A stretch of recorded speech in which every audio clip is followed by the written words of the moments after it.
진짜 사랑이 뭘까요? 많은 사람들은 사랑 이야기, 영화, 노래에는 귀 기울이지만 정말 성숙한 사랑에 대해 알고 있는 걸까? 과연 모든 사람들이 사랑을 갈망하면서도 성공, 위신, 돈, 권력을 얻는 데 힘을 쏟고 사랑보다 더 중요한 것으로 생각해 배우려고 하지는 않습니다. 이에 대해 에릭 프롬은 사랑의 기술을 통해서 사랑의 이론을 알고 실천해야 한다고 주장합니다. 사랑은 기술일까? 에릭 프롬은 현대인들이 사랑은 즐거운 감정이라고 생각하지만 이는 우리가 배워야 하는 기술이라고 말합니다. 그렇다면 왜 사람들은 사랑을 기술로서 배워야 한다고 생각하지 않을까요? 여기에는 3가지 이유가 있습니다. 첫째, 사랑의 문제를 사랑하는, 곧 사랑할 줄 아는 능력의 문제가 아닌 오히려 사랑받는 문제로 생각하기 때문입니다. 그렇기 때문에 우리는 어떻게 하면 사랑스러워질지, 몸매를 가꿀지, 돈을 모을지, 유쾌한 대화수를 익힐지에만 치중하는 것입니다. 둘째, 사랑의 문제는 능력의 문제가 아닌 대상의 문제라고 생각하기 때문입니다. 마치 그림을 그리고 싶어 하는데 기술은 배우지 않고 그릴 대상만 찾아내면 아름답게 그릴 수 있다고 하는 것입니다. 이제는 사람을 하나의 거래 관점으로 보고 자기 자신의 교환 가치의 한계를 고려하면서 서로 시장에서 살 수 있는 최상의 대상을 찾아냈을 때에만 두 사람은 사랑에 빠질 수 있습니다. 셋째, 사랑을 하게 되는 최초의 경험과 사랑을 하고 있는 지속적인 상태를 혼동하기 때문입니다. 로미오와 줄리엣처럼 사랑에 빠져 친밀한 관계를 맺는 하빌의 순간, 즉 눈에 콩깍지가 씌이는 것은 본질적으로 오래 지속될 수 없습니다. 두 사람이 친해질수록 상대에 대한 실망감과 검태가 늘어나는 것입니다. 이러한 이유로 사람들은 사랑에 실패하는데 이를 극복하는 방법은 사랑도 기술이라는 것을 깨닫는 것입니다. 다음으로 에릭 프롬은 사랑의 이론에 대해 크게 3가지를 이야기합니다. 첫째, 분리 상태의 불안. 둘째, 부모 자식 간의 사랑. 셋째, 사랑의 대상. 첫째를 보면 우리는 살면서 자신의 인생이 덧없이 짧고 원하지는 않았는데도 태어나고 죽게 되며 사랑하던 사람들이 먼저 죽거나 내가 먼저 죽게 되리라는 인식, 또 고독감과 사회 차연 앞에서 무력감, 다른 사람과의 분리되어 있다라는 불안감을 인식합니다. 이러한 분리 상태를 없애기 위해 우리는 역사 속에서 동물을 숭배하기도 하고 군사적인 정복이나 사치, 금욕적인 단념, 예술적 창조, 신에 대한 사랑을 하기도 합니다. 나아가 내가 속해 있는 집단에 소속됨으로써 군중 속에서 소속감을 느끼기도 합니다. 하지만 진정한 합일은 대인간적인 결합, 다른 사람과의 융합의 달성, 곧 사랑에서 찾아볼 수 있는 것입니다. 그렇다면 대인간적인 사랑, 성숙한 합일이란 어떤 것일까요? 2가지 성숙한 사랑을 이야기할 수 있습니다. 첫째는 독립성의 유지입니다. 성숙한 사랑은 상대를 나의 소유로 만들거나 내가 상대의 일부가 됨으로써 결합을 하는 것이 아닙니다. 왜냐하면 이것은 개인을 진정으로 독립하지 못하게 하기 때문입니다. 둘째, 성숙한 사랑은 수동적인 감정, 즉 빠지는 것이 아니라 참여하는 것입니다. 준다는 행위는 자본주의 시장에서 포기하는 것이고 빼앗기는 것이고 희생하는 것이지만 사실은 주는 것이 잠재적인 능력의 최고 표현입니다. 주는 사람은 자신의 관심과 이해, 지식, 유머, 슬픔, 모든 표현, 생명까지 줌으로써 타인을 풍요롭게 만들고 자신의 생동감을 고양하고 타인의 생동감까지도 고양시킵니다. 이처럼 능동적인 사랑에는 준다는 개념 말고 4가지 개념을 더 설명합니다. 첫째, 보호입니다. 모성애에서 어머니가 자식을 충분히 보호하지 않거나 젖을 주지 않거나 목욕을 시키지 않는다면 이는 진실한 사랑이 아니며 또한 꽃을 사랑한다고 말하면서 물을 주는 것을 잊는다면 이것도 사랑이 아닌 것입니다. 둘째, 책임입니다. 책임이라는 것은 응답할 수 있고 응답할 준비가 자발적으로 갖추어져 있다는 것입니다. 어머니가 자식의 요구에 책임을 지는 것처럼 말입니다. 셋째, 존경입니다. 존경이 없다면 책임은 쉽게 지배와 소유로 타락합니다. 존경의 어원은 바라보다 라는 것인데 이는 사람을 있는 그대로 보고 그의 독특한 개성을 아는 것입니다. 마지막으로 지식입니다.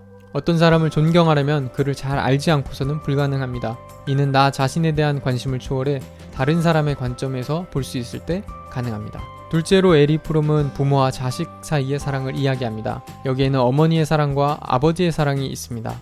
어머니의 사랑은 무조건적인 사랑입니다. 하지만 이는 아이가 보답할 필요가 없을 뿐만 아니라 획득될 수도 만들어질 수도 없는 통제할 수 없는 사랑입니다. 아버지의 사랑은 조금 다릅니다. 아버지는 사랑, 사물, 법률과 질서, 훈련, 여행, 모험 등의 세계를 대표합니다. 아버지는 아이를 가르치는 사람이고 아이가 세계로 들어가는 지식을 지시해주는 조건이 있는 사랑을 합니다.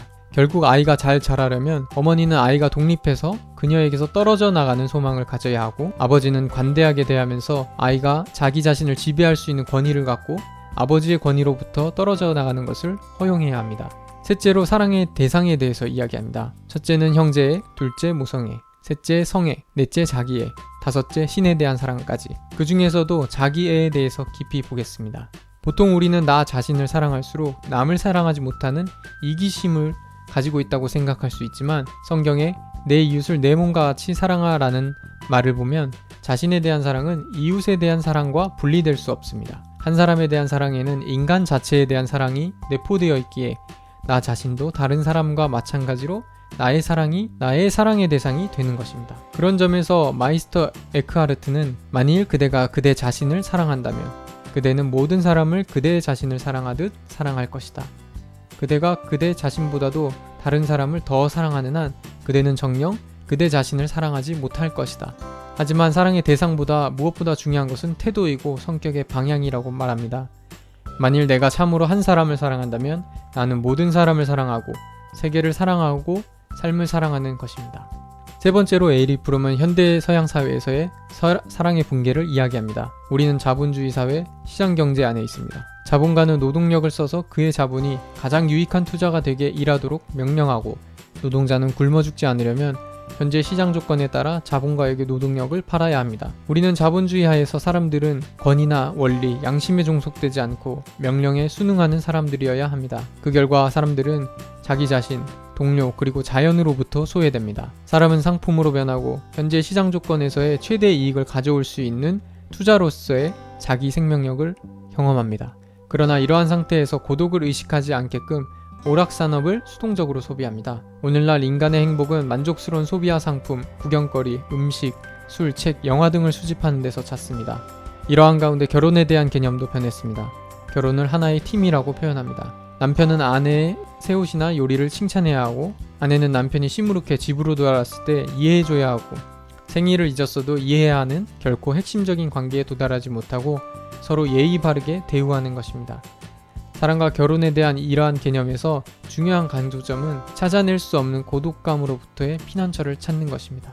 이뿐만 아니라 어머니에 대한 유아적 애착을 벗어나지 못한 남자들이 계속해서 어린아이 같은 감정으로 어머니의 보호, 사랑, 배려, 칭찬을 바라기만 해서 여자들에게 사랑을 받으려고만 하지 사랑은 하지는 않는 표면적이고 무책임한 관계를 맺습니다. 또한 사랑하는 사람을 우상숭배하기도 하고, 사랑은 환상 속에서만 경험되는 감상적 사랑을 하기도 합니다. 사랑을 추상화하면서 사랑의 기억이나 미래의 환상에만 빠져 오늘을 살지 못합니다. 또 투사적 메커니즘을 통해 자신의 문제를 회피하기 위해 사랑하는 사람의 결점에만 관여하기도 하고, 자식을 통해 자기의 삶의 의미를 느끼려고도 합니다. 신에 대한 사랑에서도 변했습니다. 구원을 최고의 관심으로 삼지 않고 물질적인 안락과 퍼스널리티 시장에서의 성공만을 갈망합니다. 신은 사랑과 정의, 진리로서의 일체가 되기보다 오히려 사업에 있어 동업자로 전락했습니다. 신은 멀리 떨어져 있는 우주라는 주식회사의 사장인 것입니다. 지금까지 이론에 대해 배웠다면 이제는 실천할 때입니다. 여기에는 4가지가 필요합니다. 첫째, 훈련입니다. 이 훈련은 전 생애를 통한 훈련입니다. 둘째, 정신집중입니다. 우리는 책을 읽으며 라디오에 귀 기울이고 이야기하고 먹고 마십니다. 모든 것을 삼켜버리는 데 열중하고 입을 크게 벌린 소비자일 뿐입니다. 따라서 홀로 있는 법을 배워야 합니다. 우리가 하는 모든 일에 전념하는 법을 배워야 하는 것입니다. 셋째, 인내입니다. 현대 모든 산업 조직은 신속성을 촉구하고 경제적 가치를 추구하지만 빠른 결과만 바란다면 결코 사랑이라는 기술을 배울 수 없습니다. 넷째, 이 사랑이라는 기술 습득에 대한 최고의 관심입니다. 조금 더 깊이 이해하자면 우린 2가지 자세가 필요합니다. 첫 번째, 사랑을 성취하는 중요한 조건은 자아도취를 극복하는 것입니다. 자아도취적 방향은 자신의 내면에 존재하는 것만을 현실로 경험하고, 외부 세계는 나에게 유익한가 위험한가에 따라 경험합니다. 자아도취를 극복하기 위해 객관성이 필요한데, 사람과 사물을 있는 그대로 보고 자신의 욕망과 공포에 의해 형성된 상으로부터 분리시킬 수 있는 능력이 필요합니다. 이러한 객관성의 결여는 외국인에 대한 선입견에서 드러나기도 하는데, 객관적으로 생각할 수 있는 능력은 이성입니다. 이성의 배후에는 정서적 태도는 겸손함이고, 결론적으로 말하면 자아도취를 벗어나기 위해 우리는 겸손, 객관성, 이성의 발달이 있어야 하는 것입니다. 둘째, 이러한 과정은 신앙을 요구하기도 하는데 이 신앙이라는 것이 종교적인 것이 아니라 우리의 확신이 갖고 있는 확실성과 경고성입니다. 자기 자신의 경험과 사고력, 관찰력, 판단력에 의한 확신인 것입니다.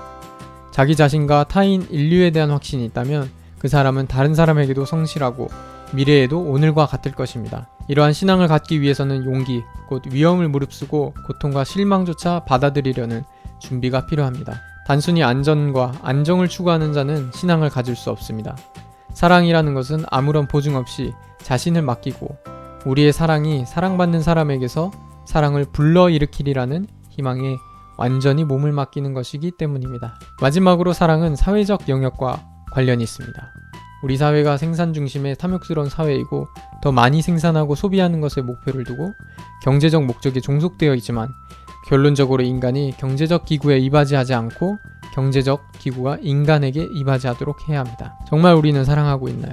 진짜 사랑하고 있나요? 사랑은 무엇인가요? 에릭 프롬은 사랑이 의지이고 결의, 판단, 약속, 용기라고 말하고 있습니다.